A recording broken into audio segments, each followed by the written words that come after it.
Versus bear on Hero MotoCorp. Sir मैं ही शुरुआत कर देता हूं और ये कंपनी बड़ी खास है। भारत में देखें तो इससे बड़ा टू व्हीलर स्पेस में कोई दूसरी कंपनी है ही नहीं। अच्छा, भारत नहीं 25 साल से लगातार पूरी दुनिया का सबसे बड़ा लार्जेस्ट मोटरसाइकिल मैन्युफैक्चरिंग कंपनी है। इसके ऊपर आज आप बेयर बनी हुई हैं। नंबर्स बहुत बढ़िया हैं, बड़े शानदार हैं। रेवेन्यू, एबिटा, पैट, हर लिहाज से कोई कमी निकाल कर बताइए कि नतीजों में क्या खराब था। आशीष, आप हमेशा कहते हैं ना कि हिस्ट्री पे मत जाइए, आगे की सोचो। तो मैनेजमेंट ने जो कॉन्फ्रेंस कॉल में गाइडेंस दी है मार्जिन को लेके, वो टू व्हीलर बैलेंस नहीं हो पा रहा है। एक व्हील ग्रोथ का तो चलता रहेगा, लेकिन जो मार्जिन्स के कंसर्न दिखेंगे वो आपकी गाड़ी को डगमगा सकता है। उनका कहना है कि जो कमोडिटी की लागत है और नए लॉन्चेस से जो खर्च होने वाले हैं उसकी वजह से FY27 के मार्जिन्स पर दबाव रहेगा। और सिंपल सी कैलकुलेशन है आशीष, ये कारोबार करती है मास सेगमेंट में। स्प्लेंडर इसकी सबसे ज़्यादा बिकती है, जिसकी वैल्यू होती है 75,000 या 80,000 के आसपास की। उस पर 20% की प्राइस हाइक लेना बहुत डिफिकल्ट होता है। मास सेगमेंट में काम करती है। वहीं प्रीमियम सेगमेंट की गाड़ियाँ होती है ना, तो 2 लाख की बाइक होगी ना तो 20,000 ईजिली ऑफसेट हो जाता है, इसीलिए मार्जिन पर दबाव दिखेगा। लेकिन प्रीमियम सेगमेंट पर कंपनी फोकस करिए। देखिए मास सेगमेंट तो नो डाउट बहुत बढ़िया है, इनके मुकाबले तो कोई और कंपनी दूसरी है ही नहीं। लेकिन अब हार्ली डेविडसन के साथ इनकी पार्टनरशिप है और उसमें ग्रोथ और टर्न अराउंड बहुत ज़बरदस्त आ रहा है। अभी तक टर्न अराउंड में टाइम है और बाकी की जो प्लेयर्स है वो ऑलरेडी प्रीमियमाइजेशन का फ़ायदा उठा चुके। नए लॉन्चेस भी करेगी कंपनी डेफिनेटली, लेकिन उसकी वजह से मार्केटिंग कॉस्ट बढ़ेगी, फिर एक दबाव आएगा आपके कंपनी के जो मार्जिन है उस पर। तो लगातार ये मार्जिन के कंसर्न ना इसको आगे नहीं बढ़ने देंगे। लेकिन अगर देखिए भारत में ये कम सीसी वाली बाइकें बिकनी है, मैं रूरल मार्केट की बात कर रहा हूँ जिसमें आप 125-150 सीसी की बाइकों की बात कर रहे हैं, इनका कोई मुकाबला ही नहीं है। ये अनडिस्प्यूटेड है। इस कैटेगरी में 70% ज्यादा का मार्केट शेयर ओन करके चलते हैं। सही कहा आपने, रूरल में इनकी बाइक्स बिकती है, वहीं पे प्राइस हाइक लेना बहुत डिफिकल्ट होता है। मैनेजमेंट की कॉन्फ्रेंस कॉल में ना क्लियरली था कि 15-17% से उनके कॉस्ट बढ़ गए, लेकिन प्राइस हाइक देखिए मात्र 2% ले पा रहे।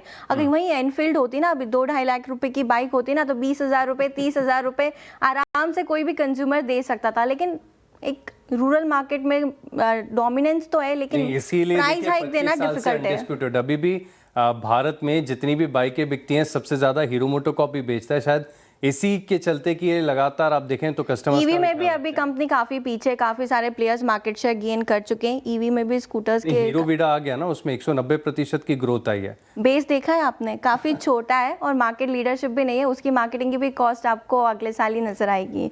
लेकिन हाई ग्रोथ सेगमेंट की भी बात कर लेना आशीष, तो काफी पीछे है। तो अभी काफी रन अप इसके लिए बाकी है। लॉन्चेस को देख लीजिए, TVS का लॉन्च पाइपलाइन देखिए, FY27 का, एनफील्ड का देखिए, बजाज ऑटो का देखिए, हीरो तो आपको कहीं भी नजर नहीं आएगा। और सबसे बड़ा कंसर्न 15-17% आपकी कॉस्ट बढ़ गई और 2% का प्राइस हाइक आप ले रहे हो।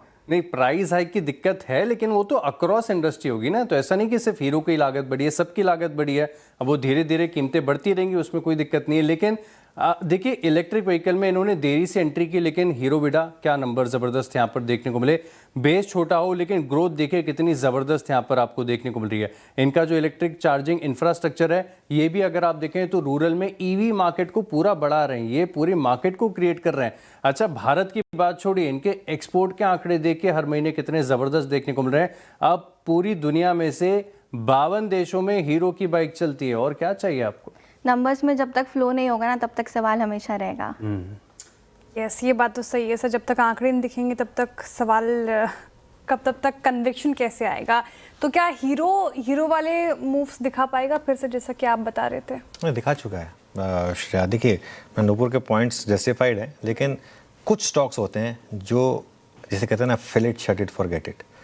2008 में अगर आपने हीरो मोटोकॉर्प लिया होता तो 700 रुपये की प्राइस थी। पता कितना डिविडेंड दे चुका है? 2,000 रुपये वहाँ से। और ऐसा नहीं है कि डिविडेंड ही दे रहा है सिर्फ, डिविडेंड तो IT कंपनियाँ भी देती हैं। ग्रोथ भी कर रही है कंपनी। आज की डेट में भी वर्ल्ड की largest selling motor bike company है ये, है ना। और एक बहुत कम ऐसी कंपनियाँ हैं जो ग्रोथ, डिविडेंड, टैक्स सब पे कर रही हैं। कंसिस्टेंट कैश फ्लो वाली कंपनीज हैं। कभी मतलब कैश फ्लो को लेकर सिचुएशन में कभी नेगेटिव नहीं आई। डीलरशिप आप इनकी देखें, कहीं भी पहुंच जाएं आप इनकी। जब हीरो और होंडा अलग हुए थे, बहुत लोगों का ये मानना था कि हीरो होंडा बंद हो जाएगी। आज आपको होंडा की रेयरली कोई बाइक दिखती होगी, वो होंडा उसका पूरा, और टू व्हीलर्स में आ गया, एक्टिवा वगैरह में बहुत आगे निकल गए वो, बिल्कुल मैं मानता हूँ उस बात को। लेकिन बाइक में जो हीरो की जो स्प्लेंडर है या बाकी सब बाइक्स हैं एंट्री सेगमेंट में खास तौर से, और भारत एक ऐसा देश है जहाँ पर अभी भी सबसे ज़्यादा जो पेनिट्रेशन है वो एंट्री सेगमेंट में ही है। आज की डेट में सबसे पहले साइकिल से लोग जो मोटरसाइकिल में जाते हैं तो वो एंट्री सेगमेंट बाइक ही लेते हैं, और इसीलिए ये वॉल्यूम का गेम है। इसमें फेजेस आते हैं, 2-3 साल ये स्टॉक अंडर परफॉर्म करता है, लेकिन जब चलता है तो ज़बरदस्त चलता है। ये एक कोर पोर्टफोलियो स्टॉक है मेरे ख्याल से। इसको आप ट्रेडिंग के हिसाब से मत देखें, क्योंकि ट्रेडिंग के हिसाब से आप देखेंगे तो आपको शायद डिसअपॉइंटमेंट होगी। ज़रूर अगर आप देखेंगे पिछले कुछ सालों का मूव देखेंगे तो टीवीएस मोटर ने आउट परफॉर्म किया है हीरो मोटोकॉर्प को, लेकिन अगर आप, जैसे मैं कह रहा हूँ कि जितना आपने इन्वेस्ट किया उसका 3 गुना अगर आपको कंपनी डिविडेंड में वापस दे दे ओवर 14-15 ईयर पीरियड, और वो डिविडेंड अभी भी इंटैक्ट है। पता है, मैं आपको एक चीज़, आपको एक स्टोरी बताता हूँ। मैं जब 2004 या 5 की बात है, 2004 या 5 में मैं जब पहली बार रामदेव अग्रवाल जी से मिला था, उनकी नंबर 1 होल्डिंग हुआ करती थी। वो आज की डेट में भी अगर आप उनसे पूछेंगे उनके दिल के करीब सबसे कौन सा स्टॉक है तो वो इसी का नाम लेंगे।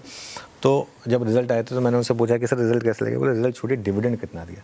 वो सिर्फ डिविडेंड देखते थे। तो खैर एनीवे, एक जनरेशनल वेल्थ क्रिएट करने वाला स्टॉक है ये, और मेरा ये मानना है कि ये आगे भी जो है ना इसी तरीके के मूव्स दिखाता रहेगा। शुक्रिया आशीष और नूपुर इस डिस्कशन के लिए, और आगे बढ़ते हैं फिर।